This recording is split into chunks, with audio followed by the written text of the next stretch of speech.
Olá, muito bom dia para você que está na transmissão de mais essa lição da Escola Sabatina. Estamos felizes que você está aqui. Hoje está aqui conosco o Gilberto. Gilberto, para quem não conhece, é esse rapaz aqui de camisa azul. E aqui o Estênio, né? Com a sua camisa laranja, né, Estênio? Então, nós vamos compartilhar a lição com vocês nesta manhã. Sejam todos bem-vindos. Eu vou pedir o Gilberto para que faça a oração, Gilberto, para a gente iniciar o nosso estudo desta manhã. Vamos orar então? Grandioso Deus, obrigado por estar aqui na sua presença.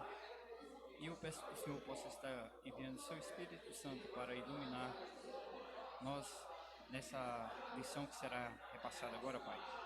Que o Espírito Santo possa estar agindo em nossos corações para iluminar sobre a tua palavra. Amém. Peço também que o Senhor venha até nós para nos abençoar e fortificar, conforme-se o Monte Sião inabalável. Eu te peço e te agradeço em nome do seu Filho Jesus. Amém. Amém. Amém. Muito bem. Vamos mandar aqui um abraço para as pessoas que estão aí acompanhando através da transmissão. Marta Dias, minha sogra, bom dia. Juliana da Mata, bom dia, Juliana. Zélia Pires, Aldelina, Vanessa Montalvão, Cleusa Vitor, deve estar aí na fazenda, né, Cleusa, acompanhando.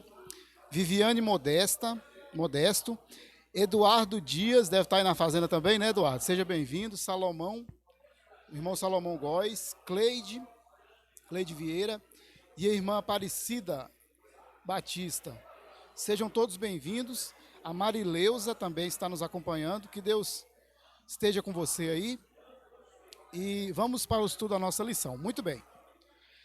A nossa lição de número 11, o tema desta semana é anseio por Sião, né?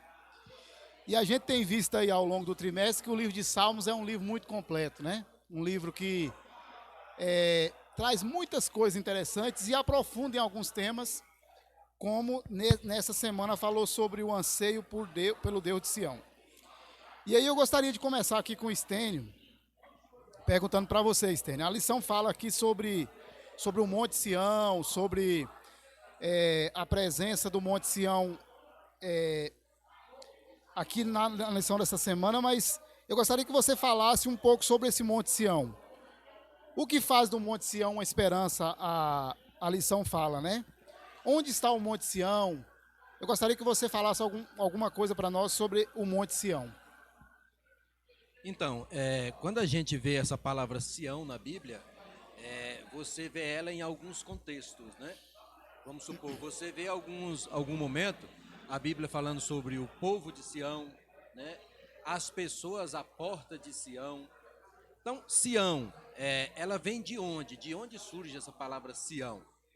Na verdade, Deus prometeu, né, a Abraão, ao seu povo, uma terra. A terra que a Bíblia chama de terra prometida. E essa terra prometida, ela localizava onde? Justamente onde estava o Monte Sião, o Monte Moriá, né? Então, quando a gente vai lá para 2 Samuel, no capítulo 5, lá fala que onde estava situado o Monte Sião, havia ali um povo que habitava ali em cima do Monte Sião, que era os jebuseus. Os jebuseus, eles criaram ali naquele Monte Sião uma fortaleza, né? Era um lugar imbatível, onde ninguém invadia, era um lugar fortificado, uma cidade toda cercada de muros, era um lugar muito seguro. O tanto é que quando Davi surge, né? Davi escolhendo um lugar para fazer ali a capital do seu reino, ele então olha para o Monte Sião e então ele se interessa, olha, eu vou tomar o Monte Sião, né? E vou fazer aqui a minha capital. Só que o interessante é que lá em 2 Samuel fala que o povo jebuseu usou a seguinte citação para Davi: Davi, você não vai entrar aqui. E sabe quem é que vai impedir você de entrar aqui? Vai ser os coxos, né? Os cegos. Então, os deficientes, na ideia deles, os deficientes teriam força para poder impedir que Davi entrasse e tomasse o Monte Sião. Por que eles disseram isso? Porque aquilo ali era uma fortaleza. Só que no contexto bíblico diz que Davi entrou, invadiu, tomou aquele lugar. Foi Davi? Não. Foi quem? Foi Deus. Porque humanamente era um lugar impossível de você entrar. Mas Deus, o que é impossível para Deus? Nada. E ali futuramente, um pouco ao lado, foi construído ali o Templo de Salomão. Ali agora, Jerusalém agora fica conhecida como o quê? Como Sião. Então, quando a Bíblia fala assim, o povo de Sião, é aquele povo que surgiu ali em Jerusalém. Jerusalém foi criada ali ao lado do Monte Sião. Então, todo aquele espaço agora é conhecido como Sião. Quem era Jerusalém? Quem eram os israelitas? O povo de Deus. Então, quando se fala o povo de Sião, está se falando o quê? O povo de Deus. Muito interessante essa questão de Sião, porque é mencionado que existe um lugar geográfico, né? Mas é um local também que a gente percebe que lá na volta de Cristo fala sobre ele e tal, né? Muito interessante. Mas, Gilberto, o tema da nossa lição, o nosso verso da nossa lição fala que a minha alma inspira e desfalece pelos atos do Senhor, o meu coração e a minha carne exultam pelo Deus vivo, né? Pelo Deus vivo. Salmos 84, 2. Entre outras coisas, Gilberto, esse texto quer dizer que a gente deve ser alegre ao ir à casa de Deus, a estar nos atos de Deus. O que é que você entendeu com esse verso? Esse verso aqui para nós aqui, Cleito, ele vem praticamente falando sobre um sentimento, né? Que é uma forma de buscar algo maior que preenche os nossos corações, né? É estar mais perto de Deus. É de sentir a presença de Deus em nossa vida.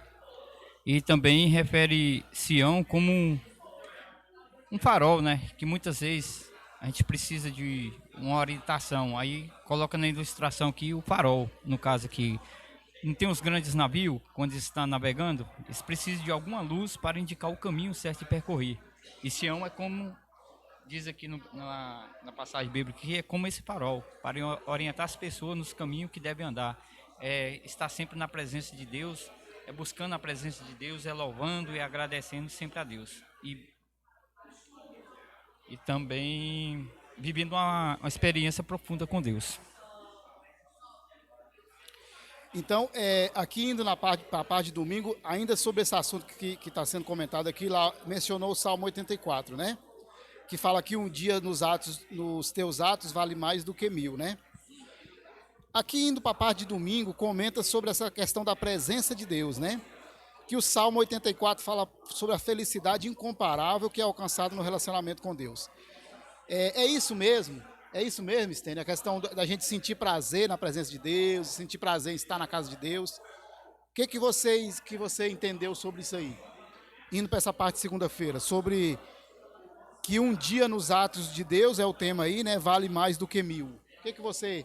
Então, quando a gente olha para essa matemática aqui, ela parece sem sentido, né? É uma matemática contrária à matemática humana, né, Gilberto? Porque imagina se alguém chega para você e fala assim, olha, eu quero contratar você para trabalhar, fazer uma diária para mim, trabalhar para mim um dia. E eu tenho 2 tipos de salários.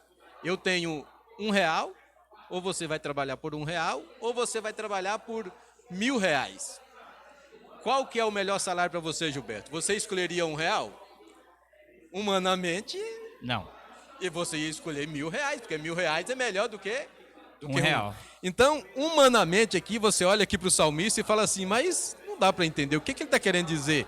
É mais do que 1000, né? É óbvio que nesse contexto aqui porque quando você vê o Salmos 84 falando que a minha alma suspira e desfalece pelos átrios do Senhor, ele está descrevendo aqui quando ele diz assim, ó, é melhor do que 1000, ele está dizendo assim, ó, na presença de Deus é melhor do que 1000 dias sem a presença de Deus.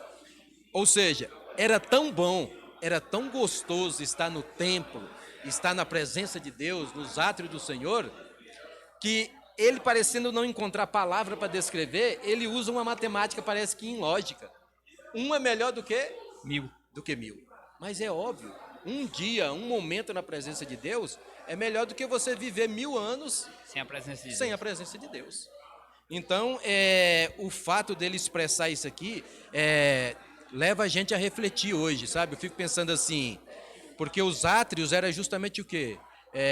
segundo os estudiosos, os átrios eram em volta do templo, ali no pátio. Alguns dizem que era o pátio, ali onde as pessoas ficavam diante do templo. Então eu fiquei pensando assim ao estudar essa lição, gente, será que nós temos hoje a mesma sensação que Davi teve aqui? Porque quando ele usa toda essa forma de expressão aqui, é porque era bom demais para ele. Era um local que para ele sentia uma sensação indescritível. Será que nós sentimos hoje essa mesma sensação ao estar no templo, né? Ao estar na presença de Deus? É uma questão a nós meditarmos hoje. Uma coisa interessante que a lição de domingo mencionou é que, se eu não me engano, 3 vezes ao ano as pessoas se peregrinavam até Jerusalém para estar na presença de Deus e tal, né? E aqui fala que, enquanto os viajantes comuns, né, quando estava chegando perto do final da viagem, eles ficavam cansados, né? Os peregrinos, eles encontravam força, né? Porque estava chegando a hora do quê? Deles estar na presença de Deus, né? Estar na presença de Deus ali no santuário. Cleito, mais um detalhe aqui, lá no versículo 4, né, do capítulo 84, quando ele diz assim, ó, bem-aventurados os que habitam em tua casa e louva-te perpetuamente. É como se dissesse assim, ó, Davi, ele queria ser como os sacerdotes, né? Os levitas que cantavam ali no templo, que cuidavam do templo, né? Ele queria ser alguém como eles, que estava ali na presença de Deus o tempo inteiro. É ele tentando descrever para nós o quão é bom estarmos na presença de Deus. Então, bem-aventurado vocês que podem estar aqui o tempo inteiro. O sonho e o desejo dele também era permanecer ali na presença de Deus. Há pouco tempo eu estive num lugar de peregrinação, que as pessoas vão para um lugar, né, de peregrinação, e vendo assim a alegria das pessoas, né? E eu vendo essa lição, eu lembrei disso, né, Gilberto? Por que você acha que as pessoas encontravam força quando estavam chegando próximo de Jerusalém, próximo do local do santuário ali, do local de adoração? Muitas vezes a pessoa vai arranjando força da onde que ninguém pensa que age, né? Que é a forma que ela tem de louvar e agradecer. E naquele momento que está louvando e agradecendo, parece que renova aquela energia dentro da pessoa. A pessoa vai sendo transformada. Aquele louvor, as orações, está sendo atendida pelo Pai. E aquilo vai dando mais ânimo à pessoa a chegar, a parte de chegada. No caso, o obstáculo à frente, a seguir, para superar, né? E esses louvores, eles dão tanta força que você sente que a presença de Deus está do seu lado. E parece que é tudo mais fácil, porque quando a gente cresce na presença de Deus, fortalece na presença de Deus, nada é impossível para nós. Mas nós temos que sempre estar nos buscando Deus em primeiro lugar. Cleiton, um comentáriozinho em cima dessa colocação também que você colocou para Gilberto, porque é interessante o versículo 6 do capítulo 84, que ele diz assim, ó, quando passa pelo vale árido, faz dele um manancial de bênção e cobre a primeira chuva. Vão indo de força em força, cada um deles aparece diante de Deus em Sião.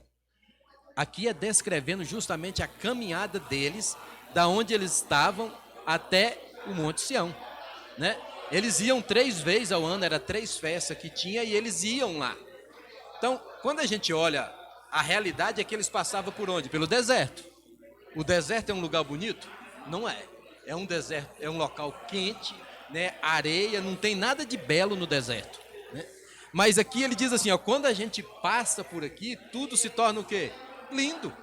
Tudo se torna belo.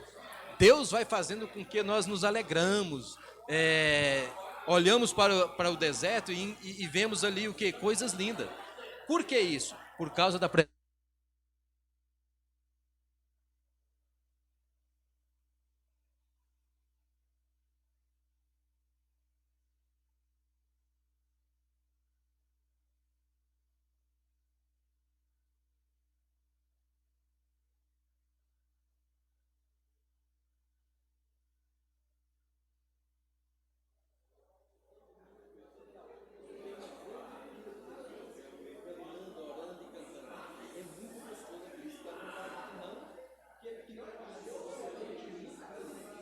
Isso nos leva a entender que existe coisa mais importante do que a presença de Deus quando você está com Deus, por mais escuro que seja o vale, por mais calor que haja, por mais feio que seja o local, se a presença de Deus está ali, tudo se torna lindo, tudo se torna gostoso, tudo se torna belo.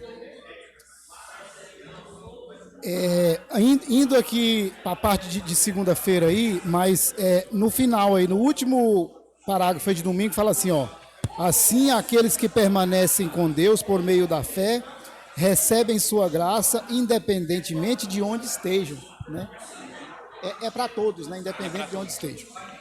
Bom, indo aqui para a parte de segunda-feira, chegou mais gente aqui na live, a Vaneide, minha esposa, está assistindo lá, a Milena, a Kelly Cristina e a Oetamara ou Etâmara de Souza. Sejam todos bem-vindos na nossa lição desse sábado.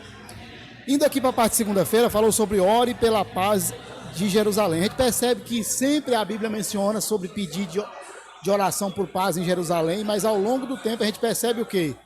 Que Jerusalém é um lugar que nunca teve paz, né? Sempre existiu conflito. Estamos vivendo um período que está tendo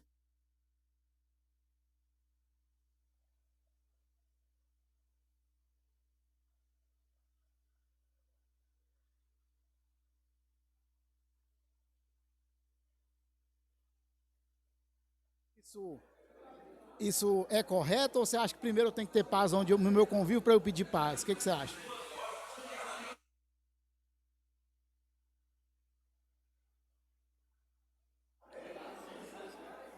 Certo? Então, a gente vai vivendo nossa vida como experiência de transformar a pessoa a mudar, mas em primeiro lugar sempre a presença de Deus, né? Através da oração e pela nossa comunidade, que a gente não temos que orar só por nós, mas sim pela nossa comunidade. Quando pede assim, orar, você não ora só para você tem que orar para todas as pessoas, ou uma comunidade que seja. E a presença de Deus é uma forma fielmente alcançada uma nova Jerusalém. Mas assim, você tem aquele prazer de orar, viver aquele momento de Deus, mas sempre que buscando o seu futuro, aquilo que Deus prometeu para você um dia. Porque se nós for viver aqui como seres humanos aqui, nós sabemos que nós nunca vamos alcançar aquilo que Deus prometeu, porque nós somos falhos, né? Muitas vezes nós somos falhos, nós deixamos de acreditar nas promessas de Cristo, mas devemos estar sempre orando e vigiando.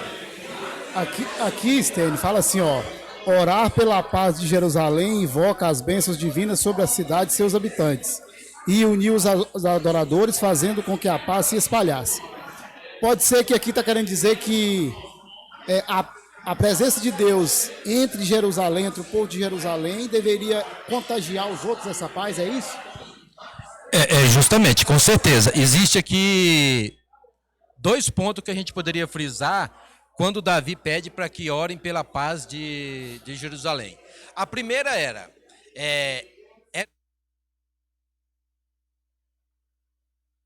você não quer que acabe, você quer que permaneça.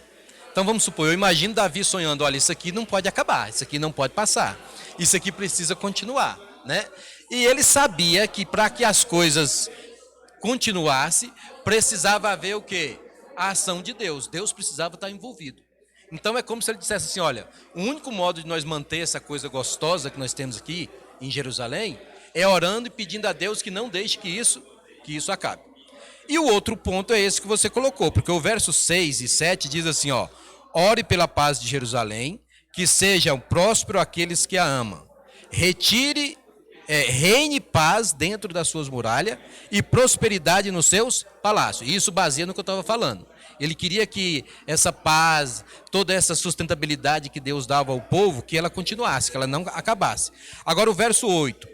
Por amor dos meus irmãos e amigos, eu peço, haja paz em Jerusalém. Então veja só, Davi via que era bom, era gostoso para ele, ele queria aquilo, mas ele não ficava com aquilo só para si. Ele entendia que se a paz continuasse ali, aquela paz iria contagiar também as outras pessoas que estavam em volta, as outras nações.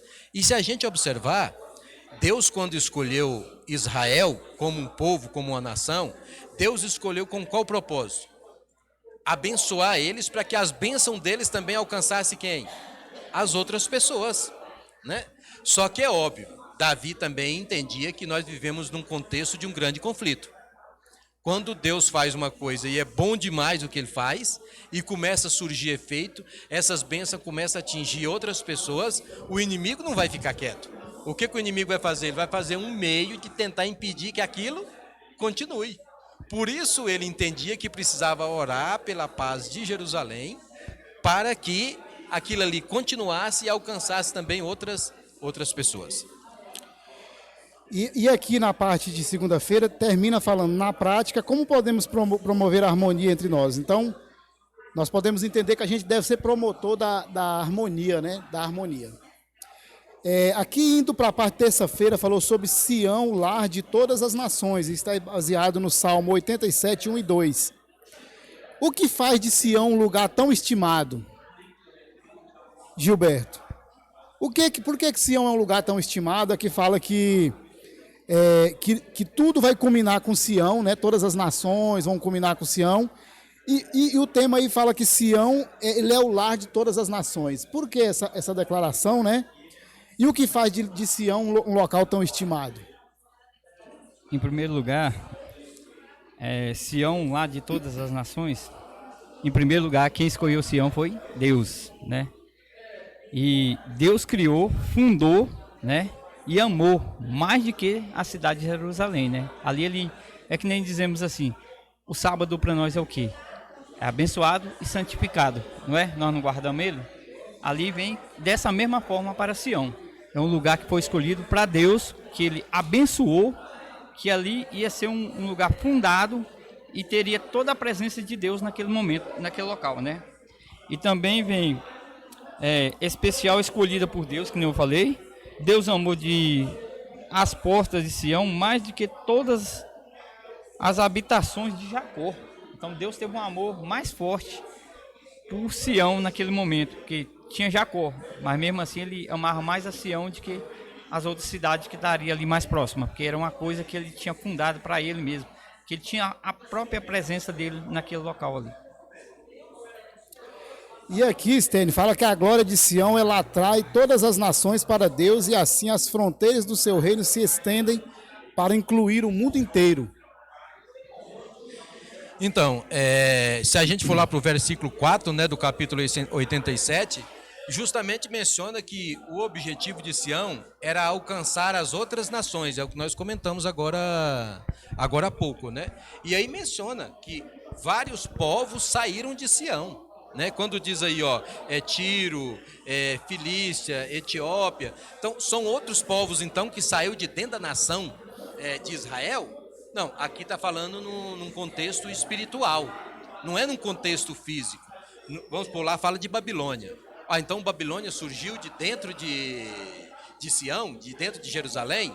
Não, muitas pessoas se converteram, espiritualmente se converteram. Então veja só, o objetivo de Deus é que Sião se tornasse o lar de todos os povos, de todas as nações.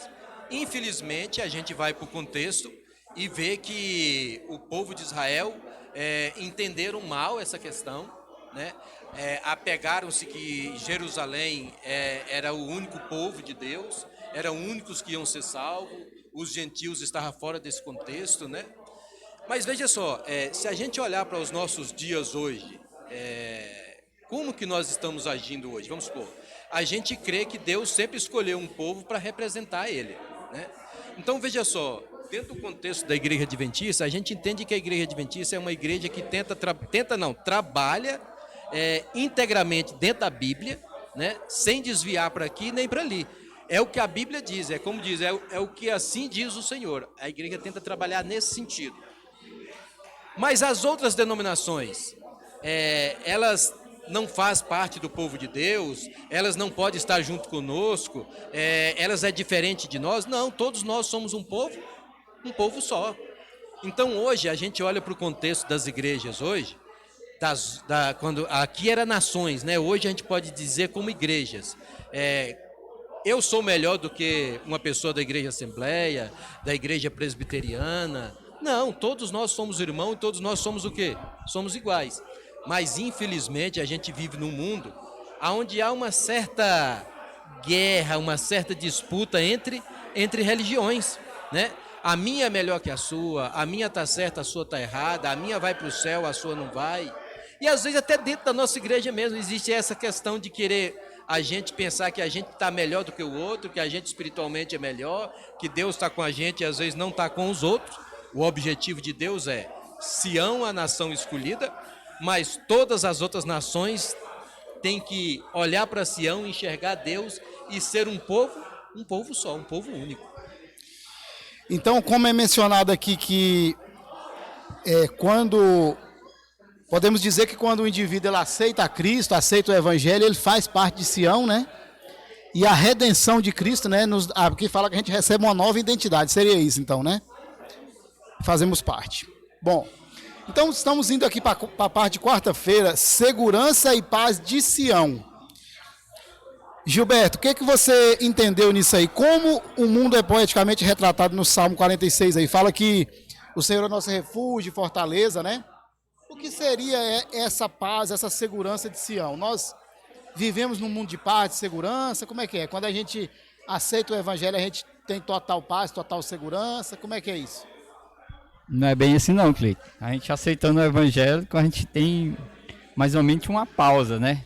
Não quer dizer que vai resolver todos os problemas não, porque quando você está aceitando o Evangelho, o inimigo, ele fica mais aterrorizado, né? Porque ele sabe que você está deixando os caminhos maus e seguindo o caminho do bem, seguindo a palavra do Senhor, né? Mas, aqui embora o mundo, ao rejeitar no caso, Deus não abandona o mundo. Ele está presente no mundo, pois esta está entre o seu povo. Em outras palavras, ainda que tudo pareça ruim, a presença divina está sempre aqui, né? E é conhecido essa verdade profundamente, encontramos a esperança de encorajarmos, porque toda vez que nós caímos, fracassamos, sempre tem uma passagem. Olhare para o monte, que lá é a sua fonte. Não, mas como é? A sua força vem da... A sua força vem dos montes, né? No caso, Deus é o meu refúgio e a minha fortaleza. Então Deus nunca vai desamparar você, por mais que você peque, que falha, mas sempre que você tem que reconhecer que você está sempre na presença dele, né? Buscando, louvando e agradecendo ele. Aqui é mencionado, Stênio, sobre o Salmo 46, lá fala sobre águas perturbadas, que às vezes retrata a rebeldia, as complicações desse mundo, né? Então podemos entender que aqueles que aceitam a Cristo, que aceitam o Evangelho, eles também passam pelos problemas, pelas tribulações, mas eles têm paz. Como é que é isso? Ou eles são livres dessas tribulações? Então, por isso que o subtítulo já diz, segurança e paz de Sião. Sião representa a presença de Deus. Então veja só, paz e segurança nós só vamos encontrar onde? Em Deus. Então é como o Gilberto colocou aqui, então quer dizer que se nós nos convertemos, estamos na presença de Deus, então nós vamos ter total segurança, total paz. Então veja só, se você for aqui para o versículo 6, aqui diz assim, ó, bramam nações, reinos se abalam, Deus faz ouvir a sua voz e a terra se dissolve. A gente tem que entender que a gente vive em um mundo onde o pecado tem predominado, os problemas eles existem, vão continuar existindo, ainda digo uma coisa, vai aumentar ainda mais. Mas como que a presença de Deus então traz segurança e paz? Vamos imaginar Davi. Nós não estudamos pouca hora que Davi se alegrava ao estar na presença de Deus? Davi queria permanecer na presença de Deus o tempo inteiro? Para ele um dia era mais do que 1000 lá fora, né? Então veja só, Davi tinha problemas? Claro que tinha. Ele enfrentava lutas, as tribulações da vida, doença, as perseguições, ele passava por tudo isso? Passava. Mas quando ele entrava na presença de Deus, ele o quê? ele fortalecia, né? Ele sentia refrigério. Então hoje, nós como cristãos precisamos entender assim, ó, que nesse mundo os problemas existem e a gente tem que superar esses problemas. Mas a única forma de superar os problemas é tendo essa comunhão, esse relacionamento com Deus, é estando na presença dele, né? Há momentos, às vezes, que a gente vai à presença de Deus e a gente chora, e a gente clama, e a gente conta dos nossos problemas. E o que Deus traz? Força para que a gente possa superar. Ele traz refrigério. Tem hora que você está no meio de um problemão que você olha e não vê saída. Mas lá no fundo, Deus te dá paz, te dá tranquilidade, te dá segurança, Ele te dá calma para você saber lidar com o momento, né? Então, a gente não entra em desespero, a gente sabe contornar a situação. Por isso que diz, segurança e paz só em Sião. Segurança e paz só em Deus. E é interessante, porque aqui no verso 4 diz assim, ó, há um rio cujas correntes alegram a cidade de Deus, o santuário das moradas do Altíssimo. Então veja só, Deus ele tem algo preparado para nós. Deus tem uma cidade especial preparada para nós. Então é como se Deus está olhando para nós e dizendo assim, olha, você está passando por problema. Eu não posso tirar vocês do problema agora. Eu não posso tirar os problemas aí agora. Eu só posso dar paz e força para você superar os problemas. A única coisa que eu posso te dizer com certeza é que há uma cidade de um rio calmo, há uma cidade tranquila, uma cidade de uma paz que vocês nem imaginam. E ela está preparada para vocês. Então, superam esse momento, esteja comigo e eu vou dar força para vocês. E vocês passando por isso aí vocês vão ver o que é paz, o que é alegria, o que é satisfação. Gilberto, indo aqui para quinta-feira, o nosso tempo está chegando ao fim ali, fala assim, ó, o tema de quinta-feira, inabalável como o Monte Sião. O Salmo 125 diz que aqueles que confiam no Senhor são como o Monte Sião, né? Que não se abala. Mas por que o Monte Sião não se abala? É porque Deus habita ali naquele local, né? E muitas vezes, para a gente não ser abalado, a gente tem que deixar Deus habitar em nós, né? E nós, por ser humano, pecadores e falhos, muitas vezes nós não aceitamos que o Senhor habite em nós, né? Mas é ter confiança e a certeza da proteção divina, é se tornar mais ousado diante da realidade de que o mal parece prevalecer. Às vezes, no entanto, mesmo em meio a esse mau temor, há esperança. Porque sempre por essa dificuldade que a gente estiver passando, com a presença de Deus ali, esse temor nunca vai nos abalar. E vai estar sempre o quê? Nem desistênio, nos acalmando, nos confortando, nos dando as palavras certas para nós saber sair desse problema. Essa pergunta 10 aqui, Stênio, fala assim, como os justos são tentados e qual é a lição para nós? Aí fala que os justos, eles são tentados por, às vezes, ver, né? Ver as prosperidades do ímpio, às vezes, né? O que é a tentação que o justo pode levar e por quê? Como que ele deve superar essas tentações?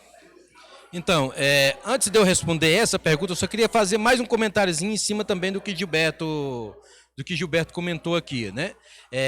O fato de Davi dizer assim, que nós precisamos ser como o monte Sião, né? Os que confiam no Senhor são como o monte Sião. Davi era a pessoa mais indicada para dizer isso. Porque Davi, quando chega diante do monte Sião, que nós vimos pouca hora, o que Davi viu lá? Uma fortaleza. Os jebuseus habitavam ali, todo murado, em cima do monte. Era um único lugar eles podiam ter acesso àquela cidade. Humanamente, Davi olha e fala, isso aqui é impossível de entrar aqui. É um lugar inabalável, um lugar seguro. Mas Deus entrou e tomou posse daquele lugar. Então, quando ele expressa, os que confiam no Senhor são como o Monte Sião, é porque ele sabia que humanamente ninguém invadia a cidade dos jebuseus. Ninguém tomava conta daquilo ali. Agora, na questão da pergunta 10, né, se você olhar o versículo 3 do capítulo 125, aí diz assim, ó, o cetro dos ímpios não permanecerá na terra dos justos. O que é o cetro? O cetro era um pequeno bastão E aquele bastão ele dava poder para a pessoa que a tinha. Com isso Deus está dizendo assim, ó, o mundo que nós vivemos hoje, os ímpios parecem prosperar, os ímpios parecem dominar, nós muitas das vezes sofremos e somos perseguidos, né, pelos próprios ímpios, sofremos hoje as dificuldades da vida, só que aí ele diz o quê? Isso aqui não permanecerá para Sempre. para sempre. A promessa de Deus é que um dia nós seremos libertos, né, do pecado, da maldade, da injustiça. Quando você olha para esse mundo, quantas injustiças existem, né? Mas a promessa de Deus é isso, não permanecerá para sempre. Mas até que esse dia chegue, nós precisamos ser como o Monte Sião. Nós precisamos estar na presença de Deus. Nosso tempo se foi ali, a gente vai encerrar a lição. Eu gostaria de encerrar mencionando o Salmo 137:1, diz pra gente se lembrar, a gente não se esquecer, né, do que passou para que a gente permaneça firme. Indo aqui para a live, irmãos, a Nice, ela pede oração pelo sogro dela que está aguardando uma cirurgia, ela pede que a gente ore para que a cirurgia dele saia o mais rápido possível, né? A gente agradece a você que acompanhou a lição desta manhã. E no próximo sábado estaremos aqui novamente para mais um estudo da lição. Eu vou pedir ao Estênio que faça a oração para a gente encerrar. Vamos orar. Querido Deus e Pai, nós somos gratos pelo Teu amor, nós somos gratos por tudo que o Senhor tem feito na vida do Teu povo. Somos gratos por essa lição que estudamos essa semana, Senhor. Nós entendemos aqui o quanto Davi sentia bem na presença do Senhor, a satisfação, a alegria dele. E encontramos também o objetivo do Senhor em alcançar todas as nações, todos os povos. Aqui entendemos o quanto o Senhor ama o ser humano. E é por isso, meu Deus, que nós pedimos que esse mesmo prazer que irradiava na vida de Davi também possa ser a nossa vida hoje, Senhor. Se por acaso nós estivermos, ó Deus, longe do Senhor, se não estivermos sentindo essa mesma sensação, nós pedimos ao Senhor que através do Espírito Santo nos ajude. Para que possamos, ó Deus, ser contagiados pelo Teu amor, para que as outras pessoas, ao olhar para nós também, Senhor, possam encontrar a presença do Senhor. Que o nosso testemunho, a nossa vida possa alcançar pessoas para o Teu reino. Obrigado por tudo, nós oramos em nome de Jesus. Amém, Senhor. Amém. Um bom dia para você, que o Senhor nos abençoe.